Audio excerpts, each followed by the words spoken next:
Next, let us take a look at the addition and the subtraction formulas.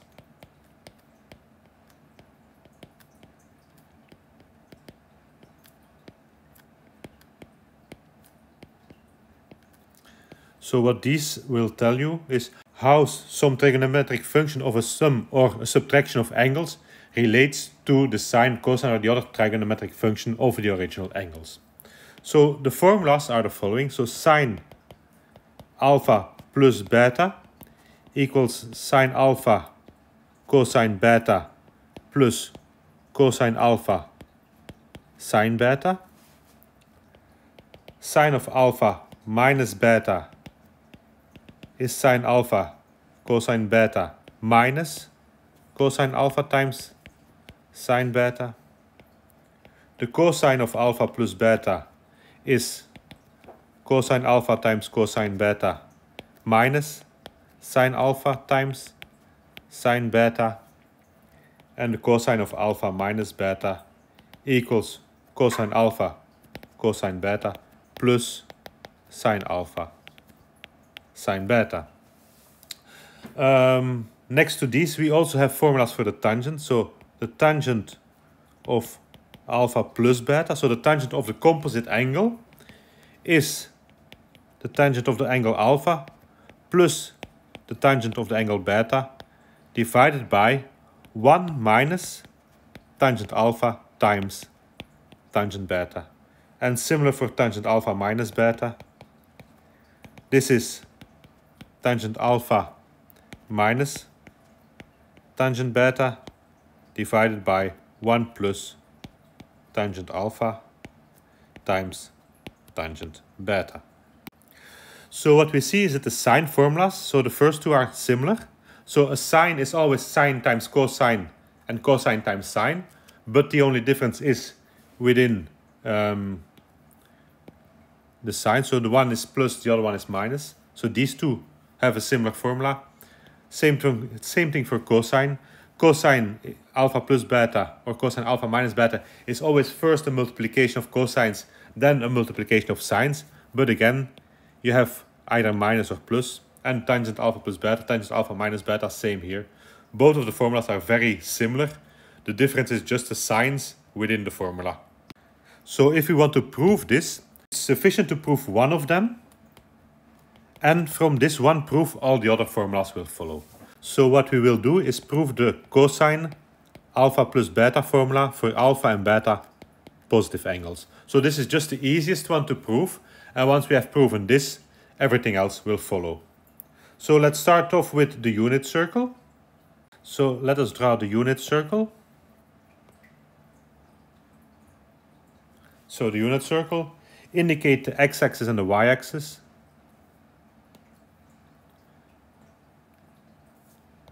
So both axes are here. And then let us add some points based on the angles. So the first one we will take is, or we will measure an angle alpha. So here we have an angle alpha. The intersection here we will call P0. We will call this point Q1.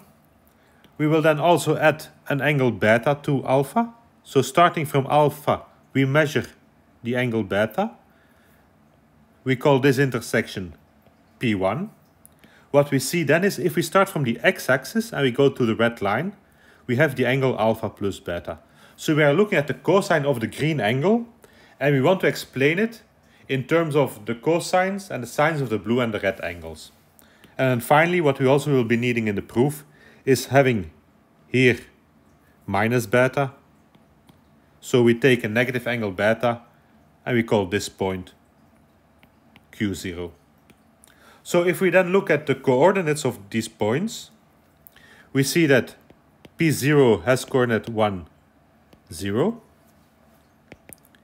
P1 has here, the red dot has coordinates of, on the y-axis it's always the sine, on the x-axis it's always the cosine. So it's the cosine of alpha plus beta and the sine of alpha plus beta.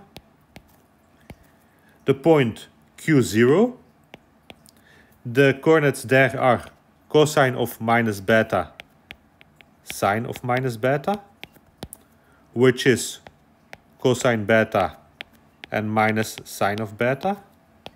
And then Q1. Q1 is cosine of alpha and sine of alpha. If we then look at the drawing, we see that we have two angles, alpha plus beta. So one is already indicated. And the other one, here we have alpha minus beta. So if we look at this angle in total, this is also alpha plus beta. So basically, since it's a unit circle, the distances between P0 and P1, which we will denote by the d from distance between point P0 and point P1, is equal to the distance between point Q0 and point Q1. Why? Because they are just a rotation within or on the unit circle. So if we have this length or we have this length, they are the same. Because the sides are the same, both sides are equal to the radius r, which is 1 in this case, and the angle is alpha plus beta for each of the triangles. So we see that the distance between P0 and P1 equals the distance between Q0 and Q1.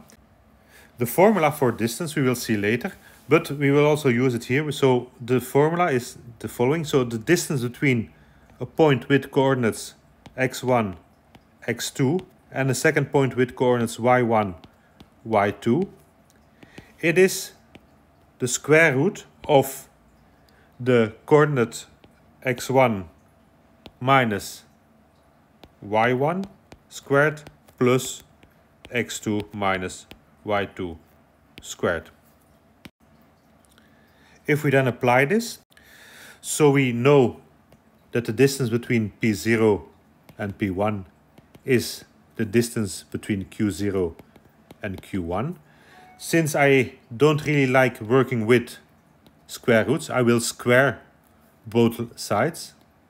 So I get rid of the square root. And then I just plug in the values. So P1 or P0 was the point 1, 0. So it's 1 minus the cosine of alpha plus beta squared plus 0 minus sine of alpha plus beta squared is equal to, and then the same thing for Q0 and Q1.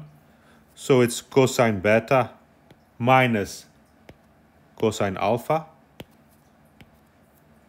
squared plus minus sine beta minus sine alpha squared. We then just work out all those squares. So it's 1 minus 2 times cosine alpha plus beta plus cosine squared of alpha plus beta plus sine squared of alpha plus beta equals cosine squared beta minus 2 times cosine alpha cosine beta plus cosine squared of alpha plus sine squared of beta plus 2 times sine alpha sine beta plus sine squared of alpha. What we see now is on the left hand side we have cosine squared alpha plus beta plus sine squared alpha plus beta, which gives me a 1. So the left hand side becomes 1 plus 1. It's 2 minus 2 times cosine alpha plus beta equals, and then there we see something similar, cosine squared beta sine squared of beta is 1, cosine squared alpha sine squared of alpha is also 1. So we have there 2 minus 2 times cosine alpha times cosine beta plus 2 times sine alpha sine beta.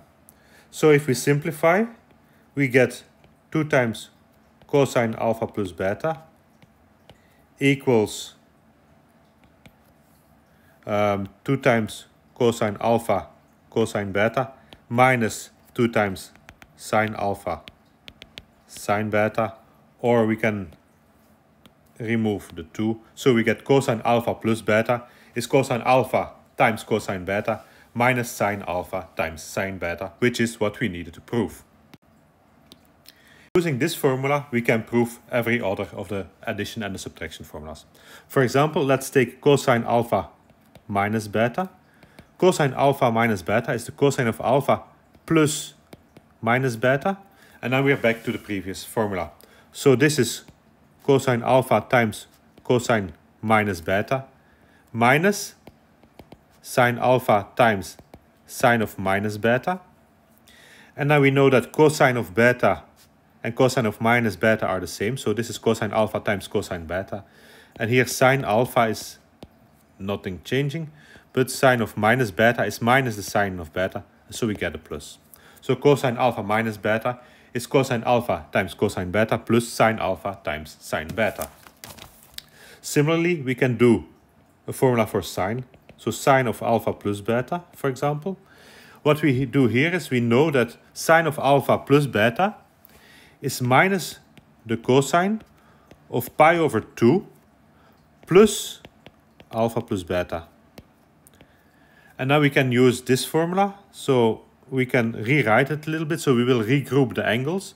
So it's minus cosine of pi over 2 plus alpha plus beta. And we will use the cosine formula on this expression.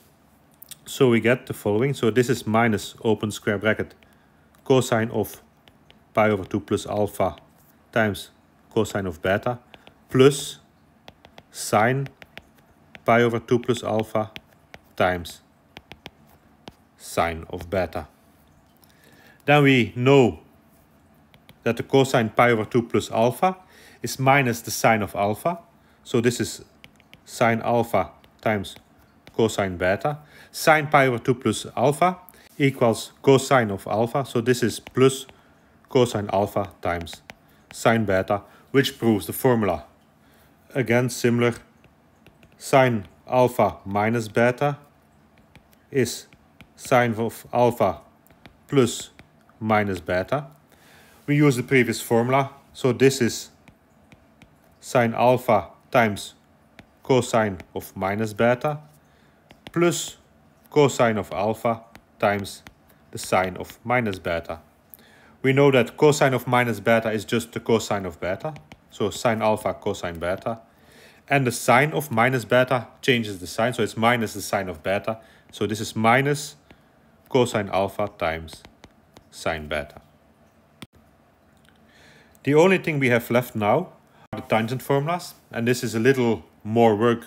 It's not more difficult, but it's more to write. So a tangent of alpha plus beta, we will just write it as sine over cosine. So it's the sine of alpha plus beta divided by the cosine of alpha plus beta. And then we use the previous formulas. So this is sine of alpha cosine beta plus cosine alpha sine beta divided by cosine alpha cosine beta minus sine alpha sine beta. Since we know we have to go back to tangents, what we will do is we will divide both the numerator and the denominator with a common factor cosine alpha cosine beta.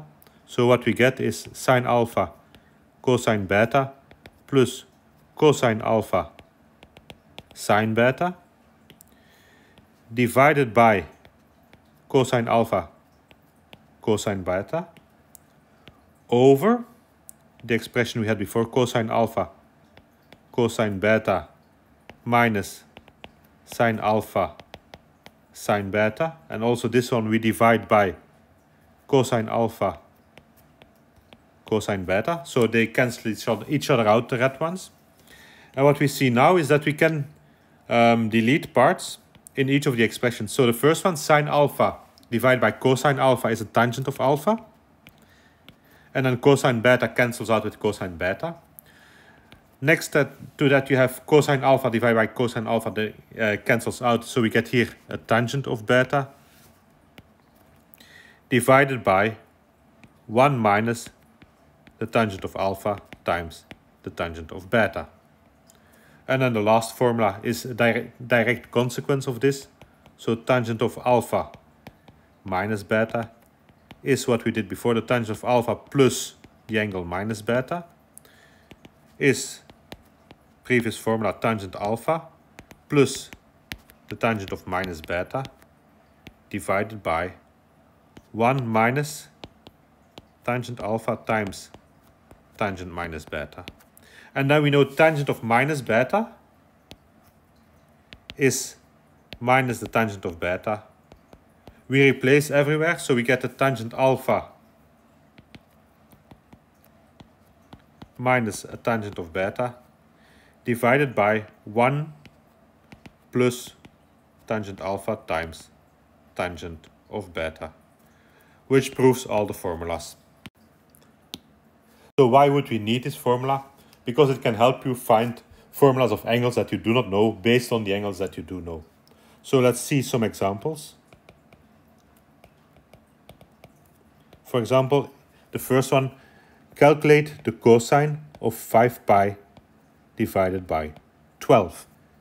So we don't know the angle 5 pi over 12, but what we will try to do is write 5 pi over 12 as a sum of angles that we do know. So what we can say is this is equal to the cosine of pi over 4 plus pi over 6. So pi over 4 and pi over 6, we know the values of their trigonometric functions. And if you verify pi over 4 plus pi over 6 is equal to 5 pi over 12. If we then use the formula for the cosine of a sum, this is cosine pi over 4 times the cosine of pi over 6 minus sine pi over 4 times sine pi over 6. What we know for cosine pi over 4 and sine pi over 4 is that both of them are square root of 2 divided by 2. And then the cosine of pi over 6 is equal to square root of 3 over 2. The sine of pi over 6 is 1/2. So we plug it in and then we can work it out. So what we find is square root of 6 divided by 4 minus square root of 2 divided by 4, or put together square root of 6 minus square root of 2 divided by 4. Second example, try to find the cosine of pi over 12. And the third one, prove that 1 plus tangent x divided by 1 minus tangent x equals the tangent of pi over 4 plus x. So again, pause the video, try to solve them yourself, and I will come back and do them together. Our second example is very similar to the first one. So what we have here is a cosine of pi over 12. Cosine pi over 12 can be written as cosine of 3 pi divided by 12 minus 2 pi divided by 12. So it is the cosine of pi divided by 4 minus pi divided by 6. And we have a formula which is similar to the first formula, only with a minus. And if you use the formulas, you can work it out. And you will find that this is square root of 6 plus square root of 2 over 4. For the third one, we can start from the right hand side. So the right hand side is a direct application of an addition formula. So the tangent of pi over 4 plus x is the tangent of pi over 4 plus the tangent of x divided by 1 minus the tangent of pi over 4 times the tangent of x. We then know that tangent pi over 4 equals 1.